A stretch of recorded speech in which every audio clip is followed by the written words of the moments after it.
I know that there's a stigma attached to mental illness, and that really bothers me. There should not be. I mean, having depression or anxiety or whatever, to me, should have no more stigma than having a knee injury or a kidney infection or diabetes. But there is a stigma attached to it.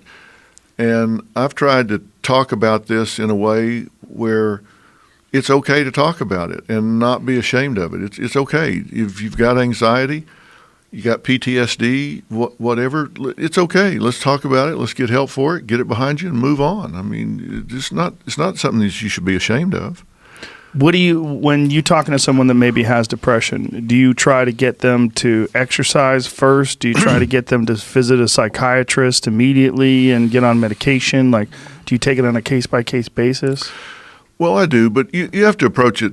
Everybody has a philosophy about it, and I'm not saying that mine's any better than anybody else's, but I do have a philosophy about it, and I'm very slow to medication.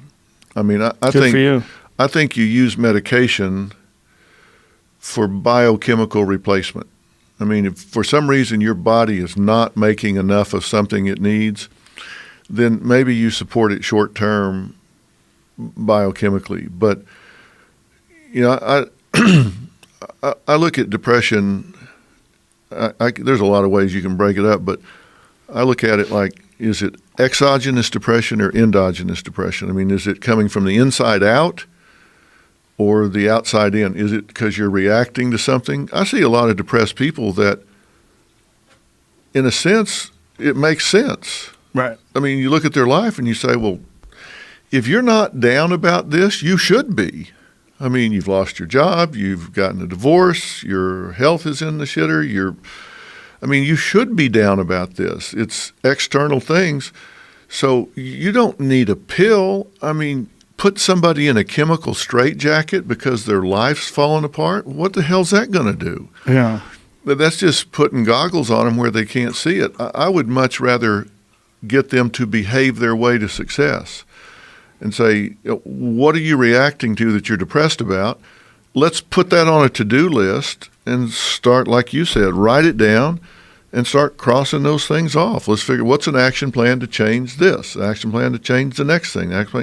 And then when you start doing that, then you generally see their mood lift. A lot of people that are depressed are just realistically reacting to a crummy circumstance in their life. It's not necessarily a mental illness. It's just a realistic reaction to a bad spot in their life. Yeah, that's such a good way of putting it, too, that if you weren't in a bad state looking at this, there might be something wrong with you. Yeah, you're in denial. I mean, if you've gotten a divorce, lost your job, your health's in bad shape, your kids are alienated from you, and you're saying, I'm fine, then you're not in touch with reality. I mean, you should be bothered by that.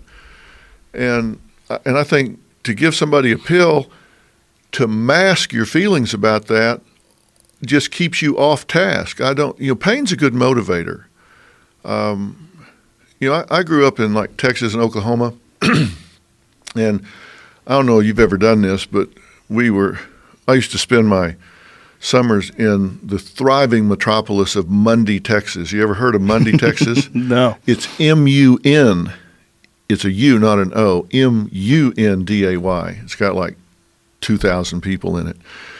But in the summers, it would get hot in Mundy, Texas. Now, when I say hot, I mean you look out in the backyard and your dog burst into flames. That's what I'm talking about. So we would be going to the swimming pool or something barefooted, and you get halfway across an asphalt road, and you look down, and holy shit. I mean, your feet are just on fire. So what are you going to do? I mean, that is painful. You're going to do one of two things. You're either going to make a U-turn and get your ass back over to the side of the road and get in the grass, or you're going to run to the other side and get off the road and get in the grass. But you're not going to stand there in the middle of the road and melt yourself down to the knees. Pain is a motivator. Pain is not necessarily always bad. If you're in pain, it's going to motivate you to move, to change something. And to mask that with drugs, to dull that pain with drugs, is not necessarily a good thing. That is wise advice.